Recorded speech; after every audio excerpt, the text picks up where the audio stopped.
So here we are on the Noil change for the engine oil and the final drive. So first of all, we'll warm your bike up, and the best way to do this is take it out for 10-15 minutes under some acceleration, and that'll get the oils really nice and warm.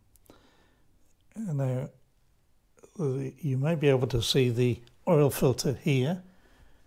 So this guard has to come off to be able to access the oil filter.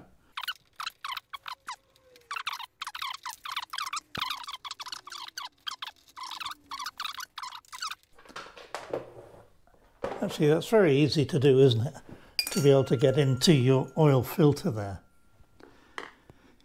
Now, oil filters, which need changing every time you, of course, change your engine oil, are only tightened to 11 Newton meters, which is it's only, you could do that with your hand, 11 Newton meters. So that they are not that tight. However, when I serviced Mike's RT, which had always been serviced by BMW, 2015 bike, I could not get this filter off, whatever I tried. In the end, I went and bought a brand new tool. The cap that fits, the wrench that fits on it, had to hit it with a hammer for ages to get it off. And that was from a BMW service. I can't understand it. It was so tight, I couldn't move it. Yeah. So first we want to unscrew the oil filler to allow the oil to come out easily enough. A little bit tricky because it's sort of under this panel a bit. Never used to be, but you can get it off here. And that'll allow a vent hole for the oil to drain. Take the cap off, which of course is now quite warm, but perfectly okay. So you take the cap off, and then you have this valve on the end that you can't see where you're putting it, but it's a T-section how the exhaust pipes are hot, and push it up and twist, and there's the oil pouring out. Honestly, if it works that easy, it's worth its investment, even if you just use it once a year. So clean way of emptying the oil out of your bike. So the tool for the oil filter is a different one than from the old RT, so don't get caught out like I did and have to rush out and buy a new tool. It's a different size. Because you get all the oil. You get all the oil that is in here will spill out. The oil is virtually finished draining on the stall bus. So we can let every drop drip out, but in between time we'll release the oil filter so that this can drain at the same time. It's actually better if you have a ratchet on here instead of to keep taking it off like I am doing here.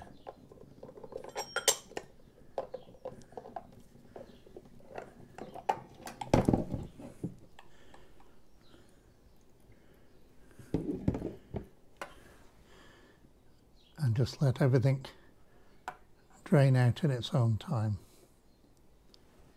Here's the new oil filter with its rubber seal already in place. Make sure it comes out on the old one. Sometimes they stay in the body on the bike itself, so just double check it has come away. What I tend to do is put a little bit of oil in here, of the actual engine oil, and then just wipe it around the seal to give it a good fit and a good seal when you screw it in. Just screw it in hand tight like that. Once we've done that, we get the torque wrench and we take it. So I always check them, I can never remember them, in the Haynes manual. So for the engine oil filter, yes, 11 Newton meters as you see there. So let's get the torque wrench.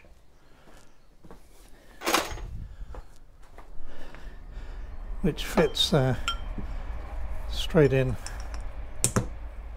and we set it to 11 Newton meters, which is, it starts at 10, so 11 is just over it.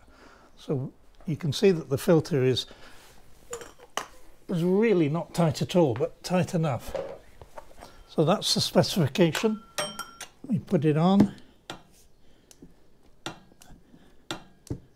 You can press in the rubber, of course.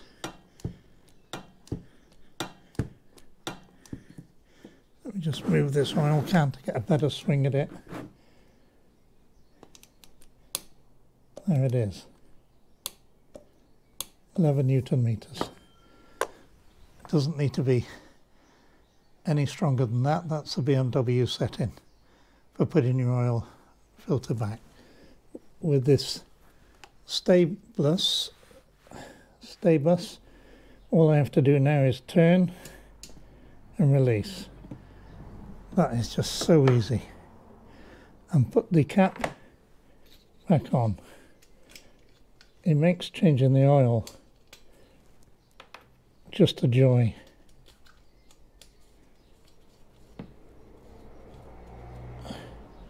And that just screws on. Keep it nice and clean and firm until the next time.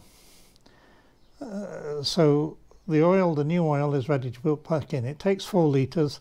Do it bit by bit with the engine warm. You'll see it in the site guide as we fill it up. So this is the oil that Motorworks suggest for the RTs. So now we can pour the oil in.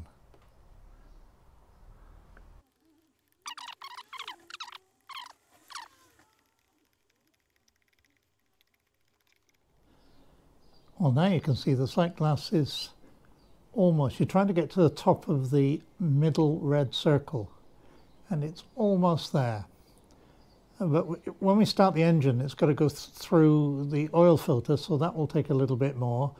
So I won't put, there's a small amount left in the 4 litre container, but I'll run the engine for a little bit now, let it settle down and maybe top it up afterwards.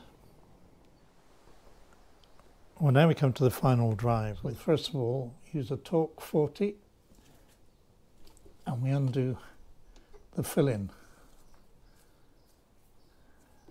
plug, which, if you remember from the GS, there wasn't one. So now we come to the drain bolt, which is a 45 Torx spanner.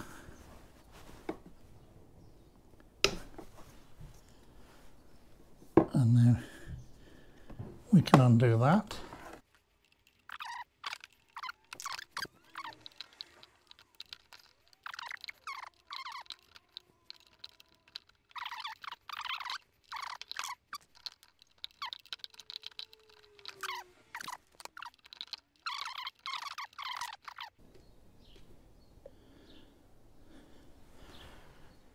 I think it should be 180 millilitres of oil in it. Let's just have a look. Yeah, almost exactly 180. I'm not holding it dead level, but you can see that that is correct. But this had a rubber O-ring. Now I keep a stack of O-rings. Every time I order, I need to order one, I order 3 or 4, so I gradually build them up. So I've got quite a few O-rings, and you do need a new one each time you change these plugs. So there's the old one, quite brittle, so that must be thrown away, and a new one needs to be put on. So I'm going to put one on there in a minute. There's no other washer, it's just an O-ring, just a rubber O-ring on there. Now the filler plug had a copper crush washer. I've got one copper one there, but it's the wrong size.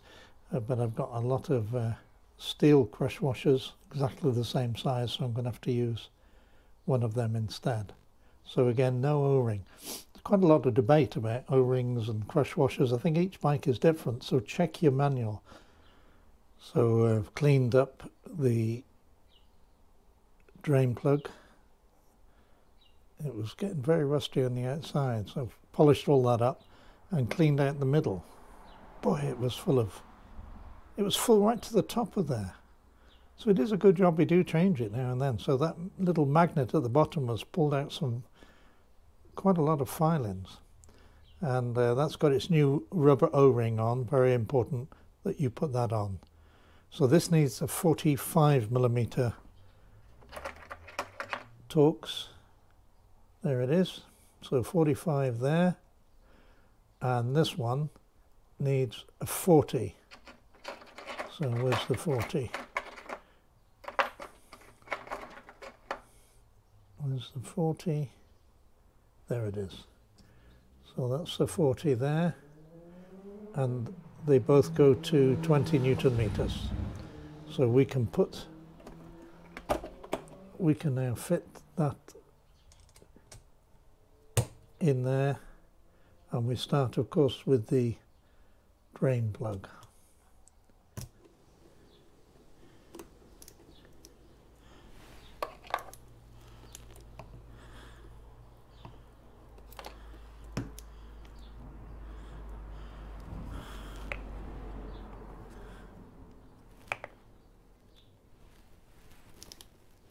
That's better. Put the camera on its stand and take this up to 20 Newton meters, which I'm set at. You see how you can't do servicing without a torque wrench. There are too many very important bolts that you need to tighten to specific torque settings. These are very fine threads, and if you were to over tighten it, you cause all sorts of problems. If you strip the thread in here, wow.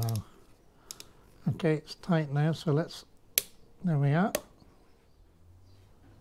So 100 milliliters first of all injected in, and then this can be so accurate.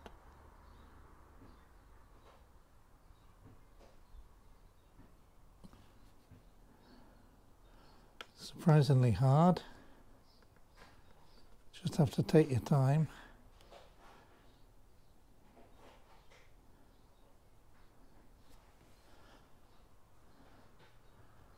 A little bit seeps out. Just let it go down. And then a bit more. And then we put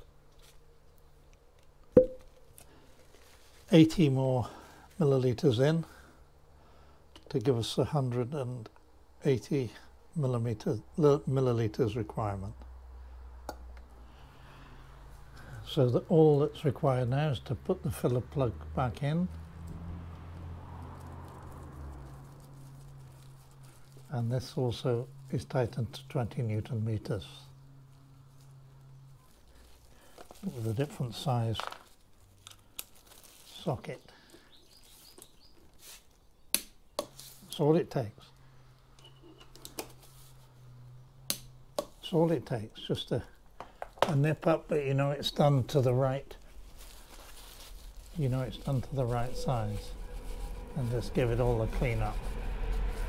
And it's as easy as that. That's the final drive, completely cleaned, completely changed for the next 2 years.